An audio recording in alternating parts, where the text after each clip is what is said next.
কিছু প্র্যাকটিক্যাল বিষয় নিয়ে যদি কথা বলি, যে আমরা দেখি যে আহ, বাংলাদেশের নাগরিকরা কিন্তু মানে ট্যাক্স, যদিও বলা হয় যে আহ, বড় বড় কোম্পানিগুলো, কর্পোরেট হাউসগুলো তারা ট্যাক্স ফাঁকি দেয় বিভিন্নভাবে, কিন্তু আমরা সাধারণ নাগরিকরা কিন্তু কম ট্যাক্স দেই না। আমরা যার নিম্ন মধ্যবিত্ত, মধ্যবিত্ত এবং উচ্চ মধ্যবিত্ত, যেমন যার একটা গাড়ি আছে, একটা ছোট গাড়িও আছে, সেও কিন্তু আহ, বছরে 30 থেকে 40 হাজার টাকা রোড ট্যাক্স দেয়। তো এবং এর বাইরেও আরো অনেক ট্যাক্স আছে। আর যারা আরো গরিব, যারা বাইক বাইক চালান আর কি, তাদের উপরেও এখন বাৎসরিক ট্যাক্স আরো বেশি করে আরোপ করা হচ্ছে। তো ফ্রিল্যান্সারদেরটা সরকার মনে হয় অ্যানাউন্স করেছে যে তারা নিবে না এটাকে বৈদেশিক আয়ের খাতে নিয়ে।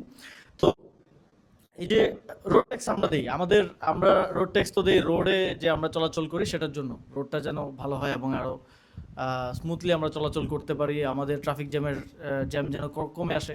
তো সেইখানে কোনো ডেভেলপমেন্ট আসলে নাই, সেটা নিয়ে কোনো রূপরেখা আমরা দেখি না। বরং আমাদের রাস্তায় সাদা রং দিয়ে ঘর করে করে সেখানে ফুটপাত বসানো হচ্ছে, অথচ ওই রাস্তার জন্য আপনি আমি ট্যাক্স দিই।